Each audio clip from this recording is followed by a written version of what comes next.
আসসালামু আলাইকুম ভিউয়ার্স, আমার কিচেনে আপনাদের সবাইকে স্বাগতম। কেমন আছেন সবাই? আশা করছি ভীষণ ভালো আছেন। আল্লাহর অশেষ রহমতে আমি অনেক ভালো আছি।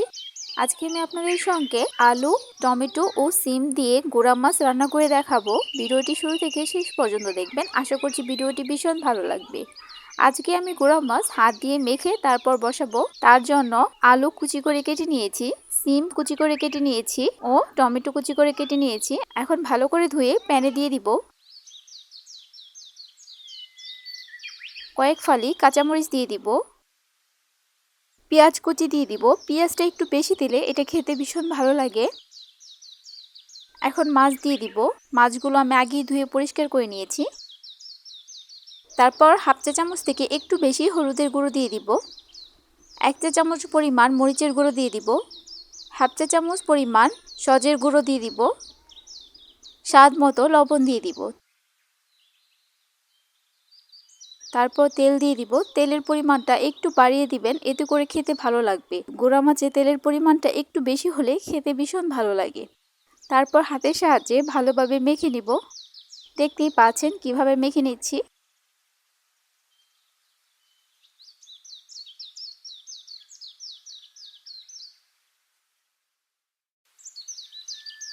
মাখা হয়ে গিয়েছে। এখন আমি অল্প পানি দিয়ে দিব। আমি আলাদা আর কোনো পানি অ্যাড করব না, এই পানি দিয়ে পুরো রান্নাটা কমপ্লিট করব। দেখতেই পাচ্ছেন সবকিছু একসঙ্গে মিশানো হয়ে গিয়েছে। এখন আমি এটা 10 মিনিটের জন্য রেস্টে রেখে দিব।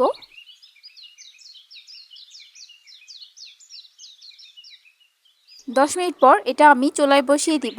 তো দেখতেই পাচ্ছেন চুলায় বসিয়ে দিয়েছি।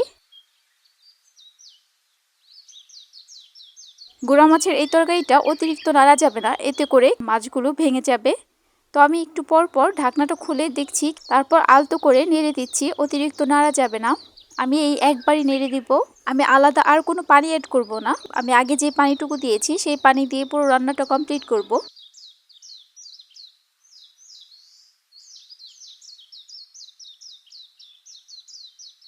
দেখতেই পাচ্ছেন একদম পারফেক্টভাবে পানি শুকিয়ে গিয়েছে, তরকারিটা হয়ে গিয়েছে। এটা দেখতে কতটা লোভনীয় লাগছে, এটা দেখতে যতটা লোভনীয় লাগছে এটা খেতেও অসম্ভব মজা ছিল। অনেকেই আছেন গুঁড়া মাছ খেতে একদম পছন্দ করেন না, কিন্তু এভাবে মেখে গুঁড়া মাছ রান্না করলে খেতে ভীষণ ভালো লাগে। আমারও গুঁড়া মাছ খেতে তেমন একটা ভালো লাগে না, কিন্তু এভাবে মেখে রান্না করলে ভীষণ ভালো লাগে, তাই আমি মেখে রান্না করে খাই। আপনারাও ট্রাই করে দেখবেন, ভীষণ ভালো লাগবে। দেখতেই পাচ্ছেন এটা দেখতে কতটা লোভনীয় লাগছে। এরকম নতুন নতুন ভিডিও পেতে আমার চ্যানেলটি সাবস্ক্রাইব করে দিবেন, লাইক কমেন্ট শেয়ার করে দিবেন। পাশে থাকা বেল আইকনটি প্রেস করে দিবেন, এতে করে আমি ভিডিও ছাড়ার সাথে সাথেই আপনার কাছে নোটিফিকেশন চলে যাবে। আর যদি ফেসবুক থেকে দেখে থাকেন তাহলে দয়া করে আমার পেজটি ফলো করে দিবেন। সবাই ভালো থাকেন, সুস্থ থাকেন। আসসালামু আলাইকুম এভরিওয়ান।